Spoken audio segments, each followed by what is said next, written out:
From the archives of the great library of Arathes, Golden City of Elves, the wise scholars of Grey Sage present the unlikely and highly questionable accounts from those who were avowed witness. These are the suspenseful investigations of the human, Frank Neversleep, Arch-Preceptor of Blackroot. And now, the Neversleep Scrolls, Circle of the Mind Thief, written by Philip Walton. The story continues. Part 6, Chapter 30. Now, let's go over this one last time. We're in the main hall here. The loop is the connecting hallway, where each of the 12 elven families have their own dedicated atriums. Don't worry about those. Upstairs are paintings, sculptures and other artwork, including divinely inspired statuary. To the rear, the armory and war spoils, including arms and armor of legendary heroes and enemies of old. Blink if you're still with me. Close enough. Here's where we'll be, the downstairs levels where all the treasures, priceless artifacts and items of an arcane nature are kept, including the museum's most recent acquisition, the stolen necklace of Fernbrook courtesy of Archpartisan Brightrock. It is the most heavily guarded portion of the building. Each exhibit is checked every hour and patrols every half hour without fail or exception. The only way in and out are these stairs. This place might as well be a bank. According to official records, no one has ever successfully stolen from the Royal Museum of Arathes, and it's our job to make sure it stays that way. Did you get all that, Leafwater? Doran Leafwater nodded.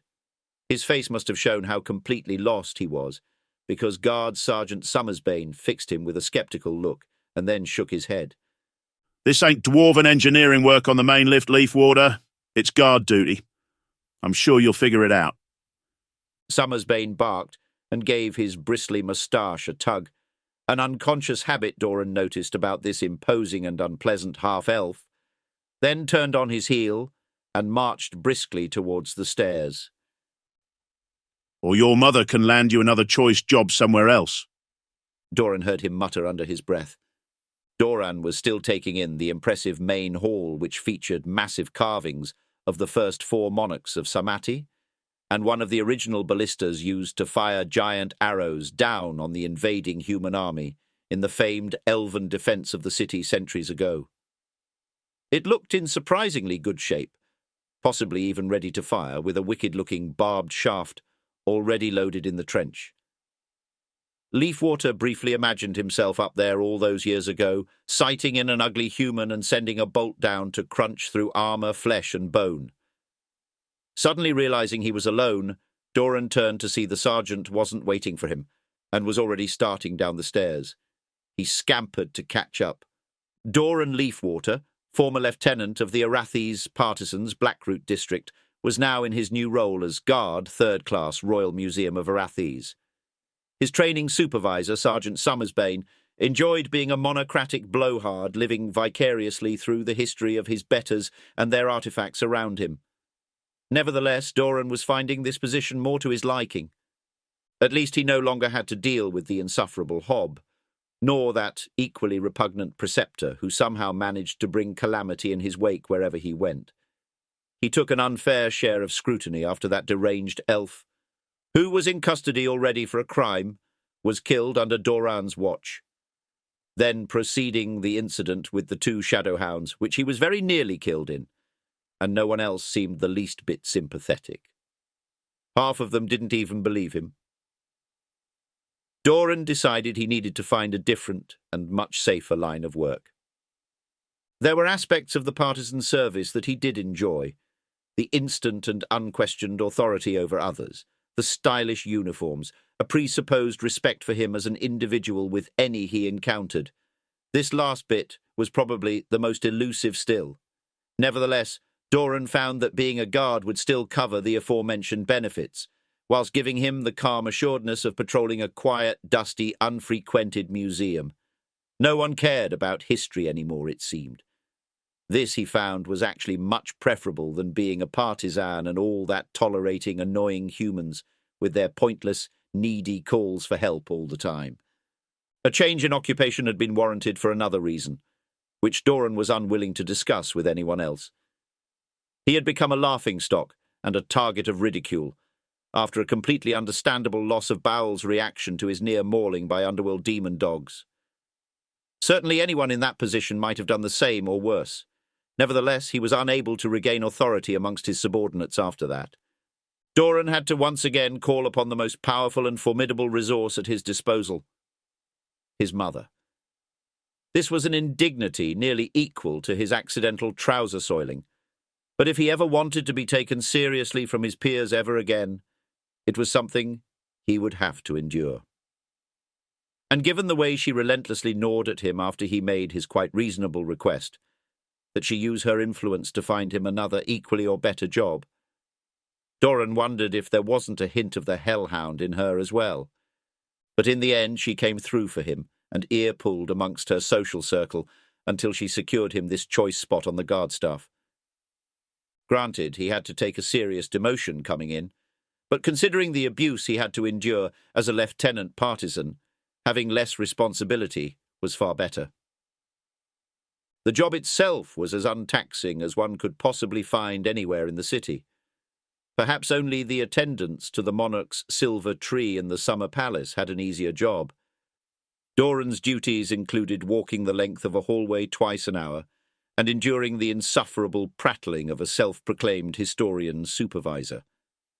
Leafwater hoped that at the end of his trial period he'd be rid of this loquacious half-elf and his windbag expositions about this elven general or that clever politician, not to mention his downright near-treasonous dissertations on how the failed warlord Krieg could have actually maximised his military's potential and swept the kingdom of Tigrayan for himself.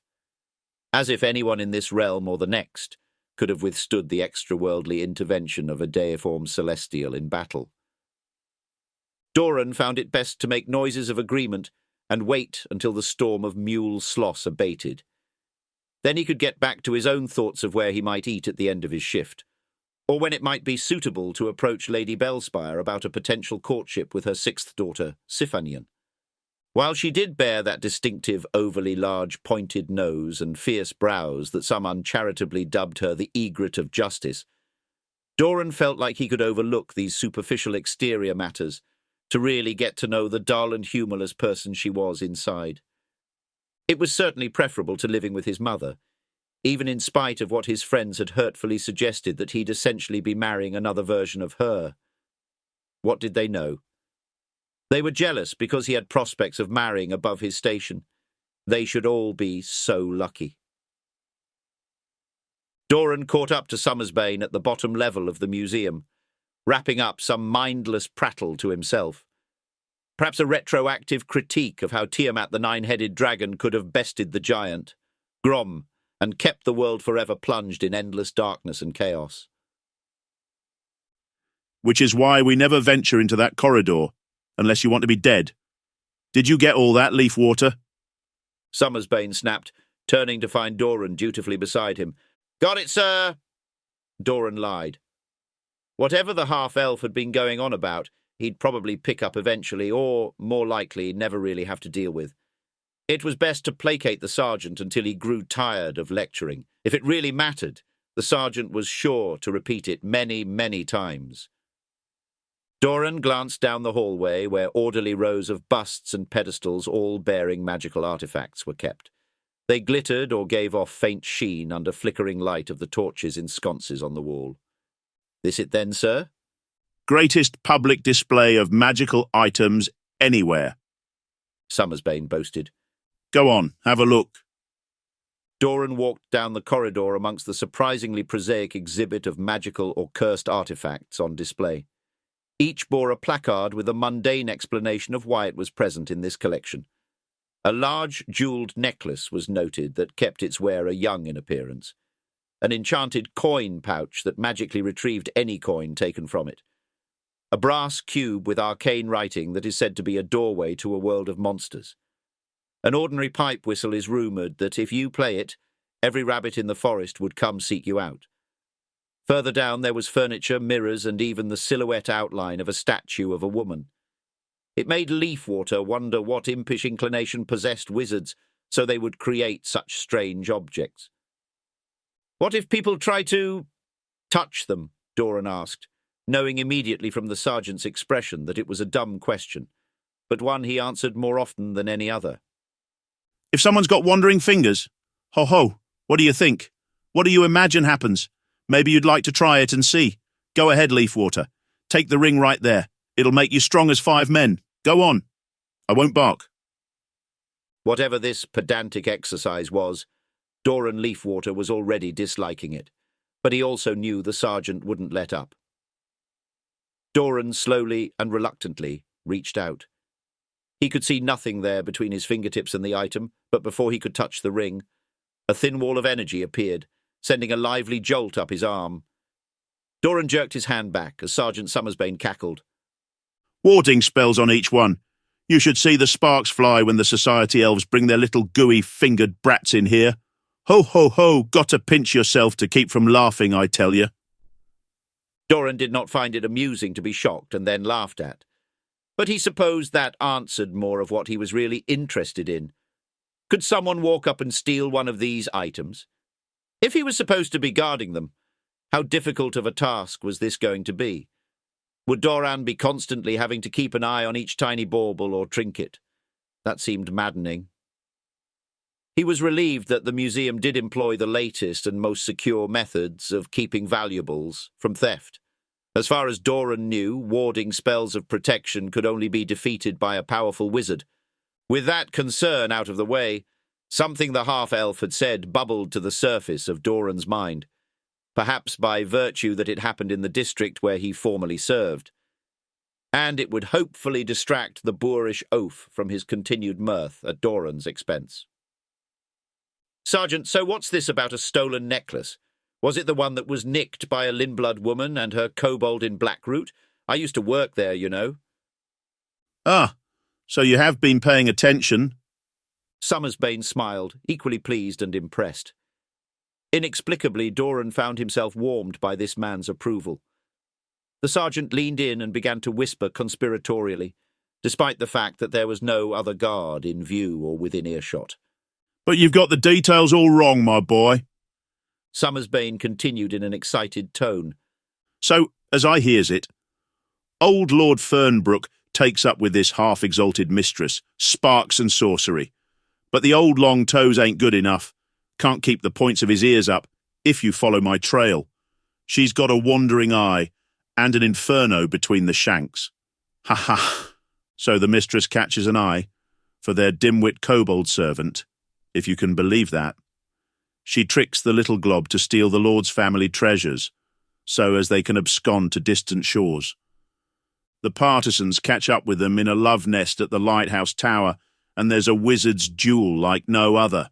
The kobold firing bolts of thunder at the 2 arcane lords who come to subdue him.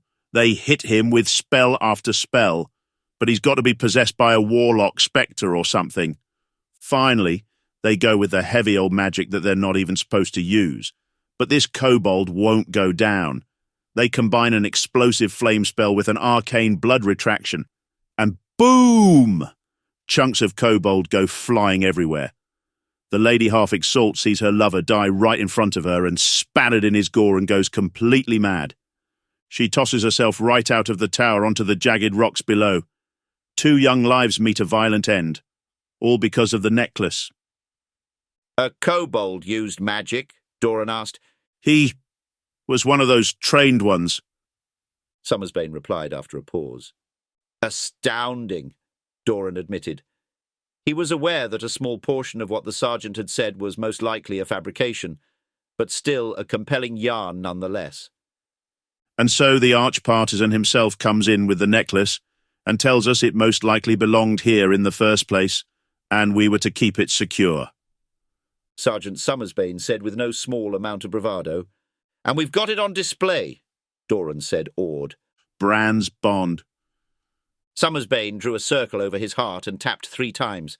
Curiosity already had its claws into Doran, and the complete story only made it more compelling. He had to see this fabled jewellery that could fracture a High Lord's house and cause such a dramatic end to 2 lives. He perversely hoped that it made no end of trouble for that nasty human preceptor who worked there as well. If they never crossed paths again in the half-elf's significantly long lifetime, It would be far too soon. Doran started down the hall through the exhibits. Ah, don't worry about it now, Leafwater. Rounds aren't for another 20. Sergeant Summersbane said irritably. I just want to lay eyes on it. Find your way, then, the half-elf said, but made no further exertion to dissuade his subordinate. Instead, he propped himself in a chair with a dusty tome about the decline of the Peleusian Empire and lit a long-stemmed pipe. So it's where? Down at the far end of the hall there, He replied, irritated to be interrupted. Past the woman statue? There's no woman statue, you slab. The sergeant was right. The dark woman statue was not there, although Doran could have sworn he'd seen it. He strode down through the torchlit hall, visually noting each item in more detail, and moving on when it wasn't the one he was looking for.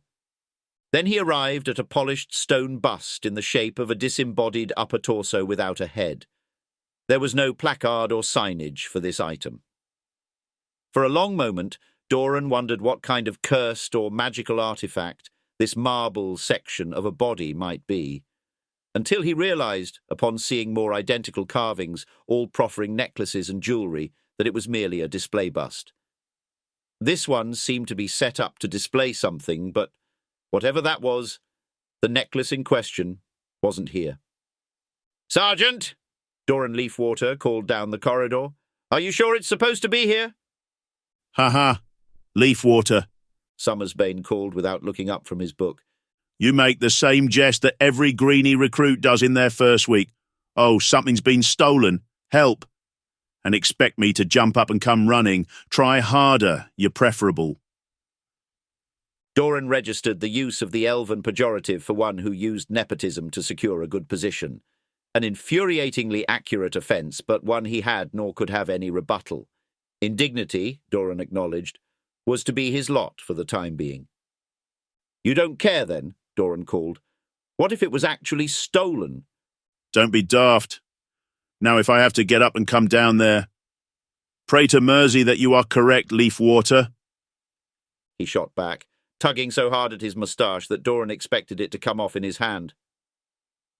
Very well, sir, Doran replied. I'm only trying to do my duty. Doran received no acknowledgement, but could tell that his dropping the issue entirely was more irritating than if he persisted. The sergeant stared at his book for several moments, unable to read, until finally snapping it shut. Fine. I will look. But may Grom help you if you're deceiving me, Leafwater. The sergeant stomped down the hallway up to where he was standing. He angrily scanned Doran head to toe first, before turning to the empty display bust. This is incorrect, Summersbane said, nodding too fast for it to be friendly. Well, where is it? I don't know. Doran stepped backward as his supervisor seemed confused and irritated. He looked around the floor below the pedestal. He checked the other displays, apparently thinking the necklace had just been misplaced. Where is it? Summersbane shouted, ready to explode. He was pulling so hard at his moustache that fibres of it began to come off in his fingers. I don't know. You're not playing some jest on me, boy, are you? I'm the one who told you it was missing, Doran shouted back, suddenly angry at being blamed for this calamity, whatever it was. As the sergeant was scouring the floors, Doran noticed beside the display bust a small brass item that looked like an orb, with several spokes coming off of it in a circle. He reached out to touch it. Careful, you fool. You'll hit the... Summersbane began to say, but Doran's fingers passed right inside the area where the ward spell should have been. Nothing happened to him. The ward was not there. What happened to the ward? The sergeant asked, incredulous. Sir, what is this? Doran picked up the brass orb, and it was warm in his hand. Let me see that. Sergeant Summersbane snatched it from him. Sir, what if someone did steal the necklace? Doran dared to ask. But we've never been robbed. Summersbane replied in disbelief. Doran watched him expectantly. There should be some Royal Museum Guard protocol for this. If there was, it had not been shared with him yet. If Doran had still been in the partisan service, he would have blown his whistle and brought the reinforcements. But the guards had no such whistle. They had clubs and lanterns. Neither seemed suited for raising an alarm. It makes no sense. The sergeant pinched the orb in his fingers. How did they defeat the... A bright flare of light and release of electricity surged from the metal ball. Sergeant Summersbane's body went completely stiff, and he grunted like a man trying to hoist a barrel of wine. "Sir!" Doran began to reach for the half-elf, but then thought better. Jolts of energy were still flooding through his body, and Doran did not want to be the next victim. Doran pulled his wooden club and tapped up underneath the man's hands. The ball went sailing upward, and Summersbane was released from the electricity's effect. He collapsed on the floor, smelling faintly of burnt hair. "Sir! Sir, what do we do?" Doran asked more forcefully this time, but the sergeant could only mumble incoherently. Just then, a cry, a scream, to be more precise, came from somewhere above in the museum. Doran looked up. "Help! Someone! Help!" Doran shouted. He took his club and whacked it loud against the wall as he ran back toward the stairs. He hoped the sound would carry up to the other patrolling guards, and they would know what to do. But he skidded as he arrived at the foot of the staircase. A strange, thin mist of fog was billowing down, slow and inexorable. That definitely wasn't supposed to happen here. A sickly fear and panic hit, making his bladder clench uncomfortably. He fought the sensation back. "Help, someone! Summersbane is down and we've been robbed!" Doran bellowed up the large open staircase. He heard shouts above, but they were indecipherable, like a man commanding something. But his authority sounded nervous and unsteady, rising like it was trying to stave off another scream. Terror and pain. The echoing clatter of a club on the stone floor. Then heavy thumps like a sack of flour being tossed against the wall.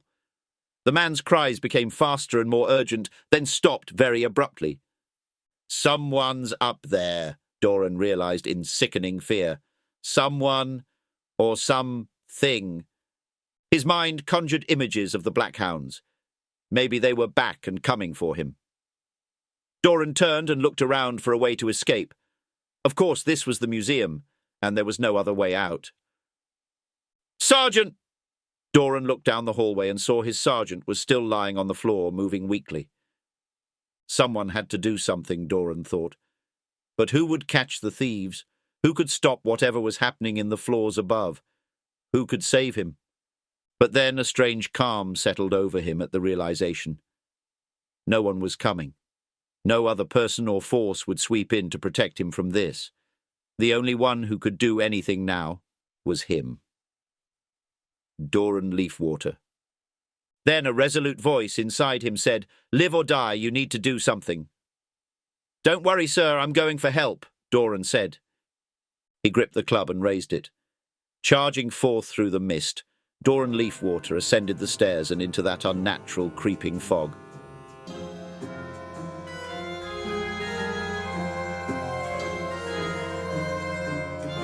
Thank you for listening. Tune in next week for another exciting episode. And remember, the learned scholars of Grey Sage caution you that the veracity of these events remains unproven. Now go safe in the light of the powers, until our hands clasp again.